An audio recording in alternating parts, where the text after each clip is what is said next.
Hello everyone, this is Savita Chauhan. Welcome to MBD Arya Model School, Class 9th, History, Chapter 3, Nazism and the Rise of Hitler. Topic name the Weimar Republic. अब जो Weimar Republic है उसके अंदर जो treaty हुई थी, जब Germany हार जाता है तो उनको जीतने वाली जो कंट्रीज़ होती हैं, विनर कंट्रीज़ होती हैं, उनको उनके साथ क्या करना पड़ता है, वीमर रिपब्लिक को साइन करने पड़ते हैं, सिग्नेचर करने पड़ते हैं। तो उसके अंदर सिग्नेचर करने के बाद ऐसी कौन कौन सी चीज़ें हैं जो उनको देनी पड़ती हैं अपने जर्मनी की, और उसमें उनके लिए कितना हार्श और ह्यूमिलिएटिंग पीस था ये, उनके लिए कितना अपमानजनित था, कितना अपमान हुआ था उनका।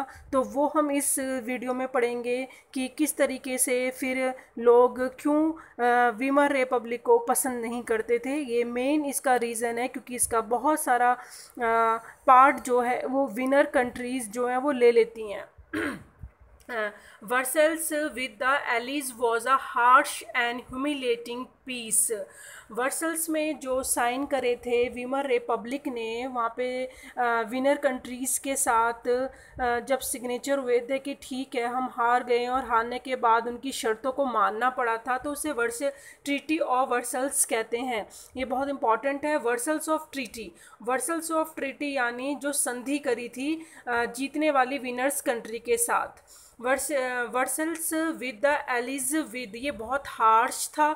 जो एलाइज थे, ये कंट्रीज़ जो विनर कंट्रीज़ थी, इंग्लैंड हो गया, फ्रांस, रसिया, यूएसए, बहुत ज़्यादा इन्होंने हार्श पॉलिसीज़ बनाई थी, ह्यूमिलेटिंग थी। जो इन्होंने संधि करी थी बहुत अपमानजनक थी।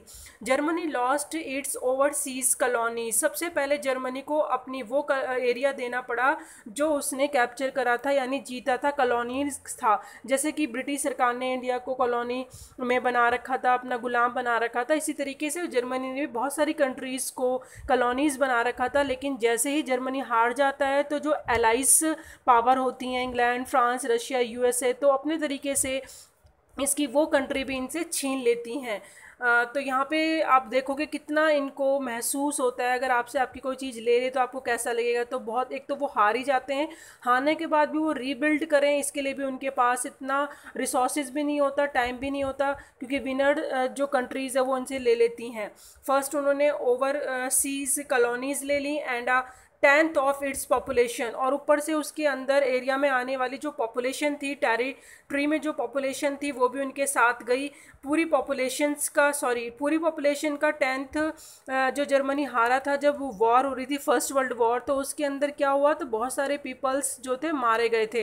तो पूरी पॉपुलेशन का 10th पार्ट तो वैसे ही खो चुके थे। 13% ऑफ इट्स टेरिशरीज, यानी जो टेरिशरी वाला जो एरिया है 13% वो भी उन्होंने ले लिया। 75% ऑफ आयरन ले लिया। 26% of coal to France, Poland, Denmark and Lithuania, इन सब ने इनसे ले लिया। क्योंकि अगर ये भाई किसी भी कंट्री के पास जो रिसोर्सेज होते हैं उसकी वजह से वो क्या करता है, अपने आप को डेवलप करता है। चलो ठीक है, जर्मनी हार जाता है तो उसके पास चांस था कि चलो भी हम अपने रिसोर्सेज से अब अपने आप को डेवलप कर सकें। लेकिन जब विनर कंट्रीज़ होती हैं उनको वो चांस भी नहीं देती हैं, और उनका इतना ज़्यादा उनके साथ रॉन्ग बिहेव किया जाता है कि उनसे उनके रिसोर्सेज भी ले लिए जाते हैं ताकि वो डेवलप ही ना कर सकें। The allied powers demilitarised Germany. Demilitarise means होता है कि एक एरिया था जहाँ पे वो अपनी आर्मी रखता था, लेकिन अब वो अपनी आर्मी वहाँ पे नहीं रख सकता। जो राइनलैंड है, तो राइनलैंड एक ऐसी जगह है जहाँ पे जर्मनी अपनी आर्मी रखता था, लेकिन अब डीमिलिटराइज करने की वजह से आर्मी अब वो अपनी वहाँ पे नहीं रख सकता था। तो ये भी एक बहुत बड़ी प्रॉब्लम थी। वीकेंड पावर, उसकी पावर को कमज़ोर करने का, ताकि विनर कंट्री इसकी पावर को कमज़ोर करना चाहती थी। The war guilt clauses held Germany responsible for the war. अब जितना भी जर्मनी के साथ जो फाइट हुआ था, फर्स्ट वर्ल्ड वॉर हुई थी, तो उसके अंदर जितना भी लॉस हुआ था, जो ये गिल्ट था वॉर का, वो किसको पे करना था, किसको रिस्पॉन्सिबल दे दी, जर्मनी को। कि सारी कंट्री जिसको भी लॉस हुआ है, जो विनर कंट्री थी, फ्रांस, इंग्लैंड, रशिया, यूएसए, उन्होंने अपना कंपनसेशन इनसे मांगा कि आप दोगे हमें जितना भी हमने लॉस करा है। तो इनको द वॉर गिल्ट क्लॉज भी माना गया, और कंट्री को बहुत सारा जो डैमेजेस था विनर कंट्री का, वो कंपनसेशन भी इनके ऊपर थोप दिया, इन्हीं को सफ़र करना पड़ा। Germany was force to pay compensations among to 6 लिब्रे बिलियन, कम से कम इतना जो उनकी उस टाइम पे लिब्रे था 6 बिलियन पे करना पड़ा। And the allied armies also occupy the resource rich Rhineland for much of the 1920s, और एलिड आर्मीज जो थी उन्होंने वहाँ पे इस एरिया को एक्यूपाई कर लिया, यानी अपनी आर्मी को वहाँ सेट कर दिया और राईलैंड पे पूरा रिसोर्सेज पे कब्जा कर लिया जो कि इनका मेन था।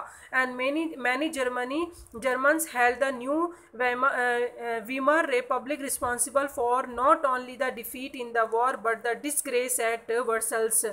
इसीलिए लोग वीमर रिपब्लिक को पसंद नहीं कर रहे थे क्योंकि सिग्नेचर तो उन्होंने ही करे थे।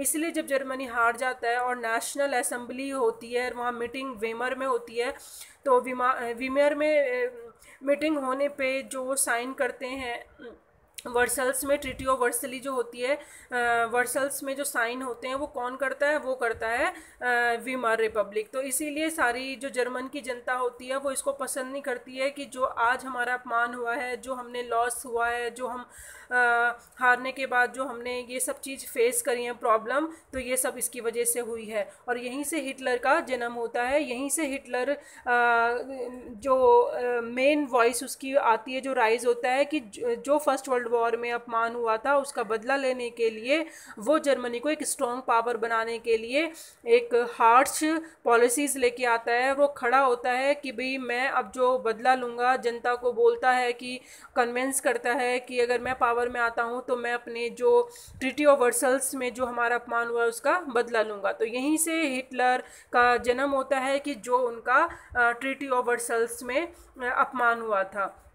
यहाँ पे मैप दे रखा है स्टूडेंट्स बुक में, आप इसको देख सकते हैं कि ये जो मार्क लगा रखा है जर्मनी 1814 में, ये इसका मतलब है कि ये वाला एरिया जो लाइट है, ये स्मॉल स्मॉल आप पैचेस देख रहे हैं, जैसे वेस्ट यहाँ रशिया लिखा हुआ है, और ये नॉर्थ में लिखा हो, नॉर्थ का है डेनमार्क के पास है, और ये यहाँ पे हैं जो ये एरिया हैं थोड़े थोड़े, ये सब क्या है जर्मनी ने ले ली थी इनसे।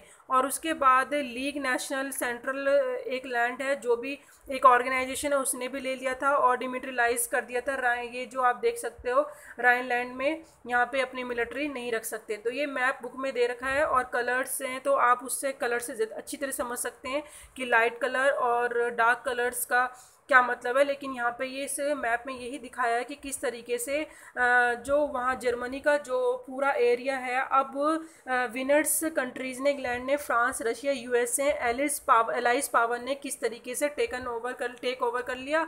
और टेक ओवर होने के साथ साथ आपने ये भी देखा कि किस तरीके से जो वीमर रिपब्लिक था उसका जन्म तो हुआ, लेकिन वो किस तरीके से लोगों को पसंद नहीं आया, क्यों नहीं आया।